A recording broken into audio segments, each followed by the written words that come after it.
I hope to have something more interesting this week, but broken truck again. So I guess we'll walk around the truck and tell you about it a little bit and what's broken now. So what we have here is my daily driver. This is a 1984 GMC. It's a two-wheel drive, 1 ton, 3+3, with a 6.2 liter Detroit diesel. And this is the truck we put that junkyard transmission in, and that's working so far. And what we got today is my fuel pump is weeping.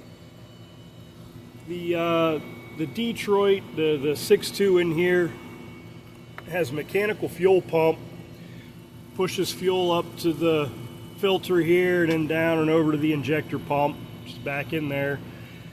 And it's built just like your gas engine. If you've done a mechanical pump on a small block, you've basically done one on this, with the exception of the Banks turbo kit sits directly in front of a fuel pump. So fuel pump looks like this. It's just a mechanical pump, right? We've all changed one, probably.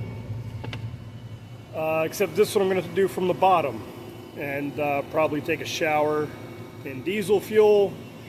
And I noticed a small oil leak, so everything's good and greasy down in this black abyss. So I'm not real upset. This is, if you're going to daily drive a 40-year-old truck, you're going to have to work on it. So let's work on it. All right, let's try to film on the creeper. There's an exhaust leak, oil leak. And right here is our pump that's leaking. Oh, it doesn't like that. Focus.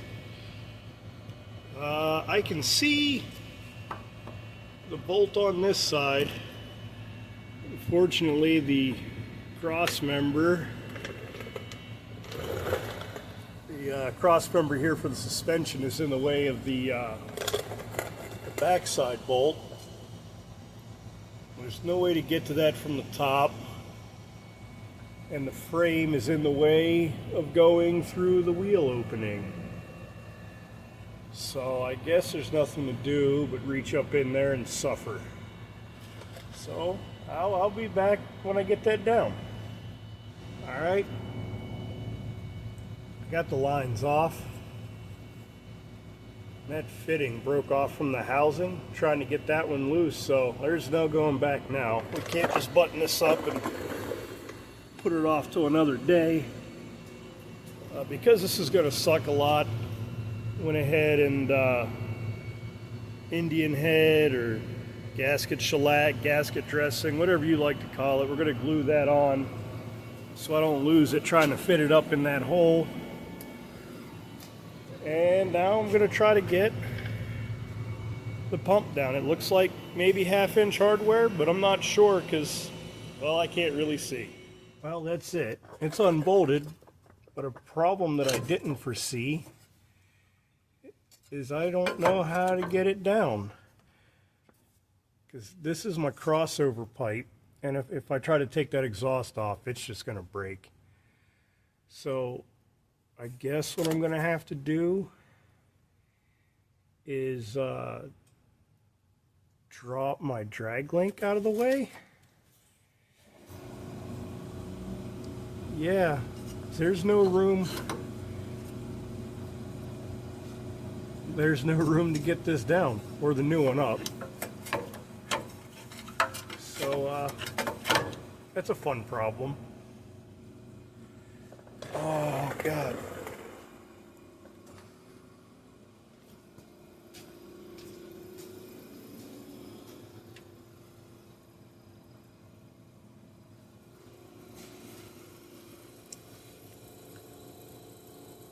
Maybe I can reach in and get it up this way.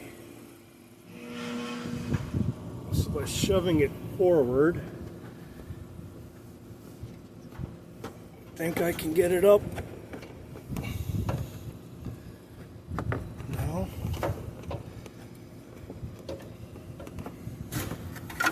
Oh, no.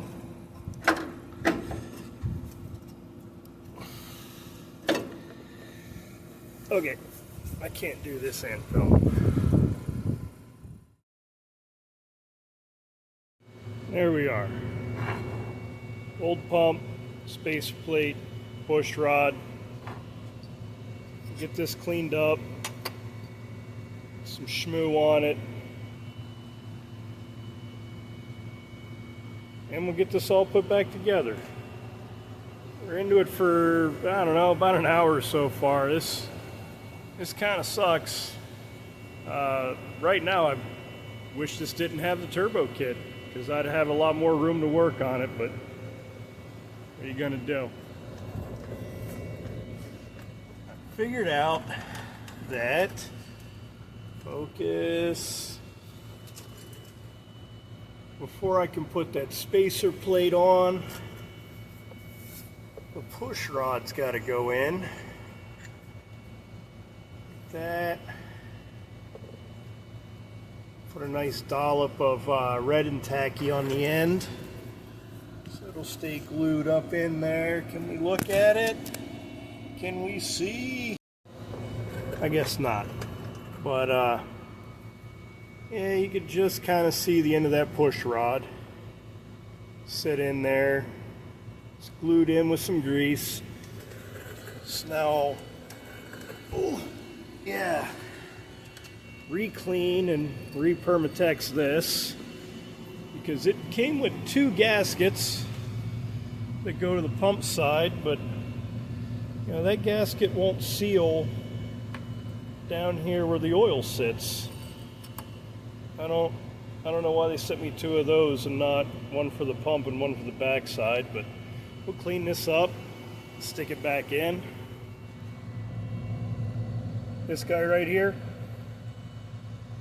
start your bolts and then thread this in finger tight and then tighten your bolts down. Otherwise, the angle won't line up and you're not going to be able to put this one on. So, yeah. Lesson learned the hard way.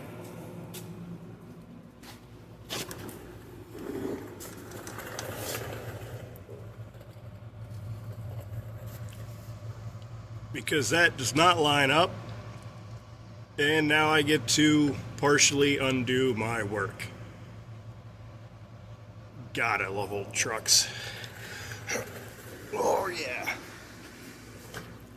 On the upside, I've done about 800 crunches today, so that 6-pack will be coming in anytime now. All right, this truck runs now. Let's go over the debacle that this was. So first night, which was when it's Saturday now. This is taking me the better part of the week. The first night, I got the fuel pump bolted in, not get the hard metal line on, didn't want to cut it, so I took it all back apart, put it together, took it apart, got mad to the point that I walked away from it. I called Pops, he gave me a ride home. He lives right next to me, right near, so it's better to walk away from it than set the thing on fire, kick a fender in or something stupid like that. Did the same thing the second day. The third day, a buddy helped out, put the fuel pump on, and it didn't work. Thought maybe he didn't have it under the push rod, so I took it apart and put it back together again.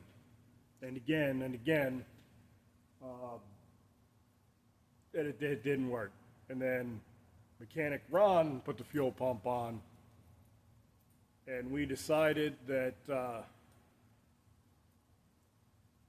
I probably did it wrong.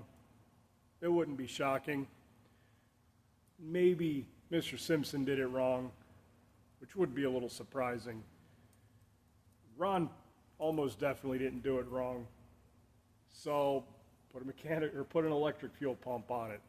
So this truck's now got an electric fuel pump on the frame rail, feeding the mechanical pump, which may be working. Maybe it just could not draw prime. We pressurized the fuel tank to push fuel all the way up to the pump, hooked it up, pushed fuel up to the filter housing and just weren't getting anything out of it. So I went with the electric pump. It's not what I wanted to do. I really liked that this truck was all mechanical and wasn't a lot of electronics on it, but it is what it is. It runs again.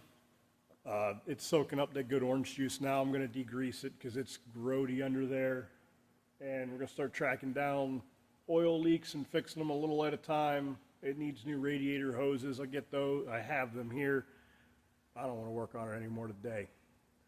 So this truck's back on the road at least. We get back to regularly scheduled shenanigans.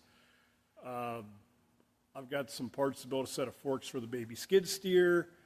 I've got the tractor that I got to get up here and get fixed. And we'll start working on the new house soon. It's supposed to be a little warm this week. Maybe we get a little bit done down there. This truck has absolutely kicked my ass.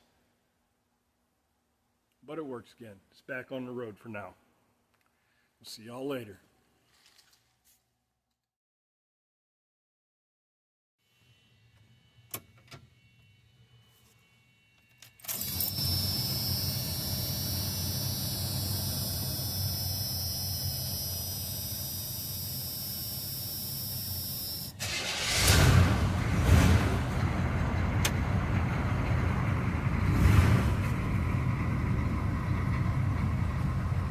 Fucking finally!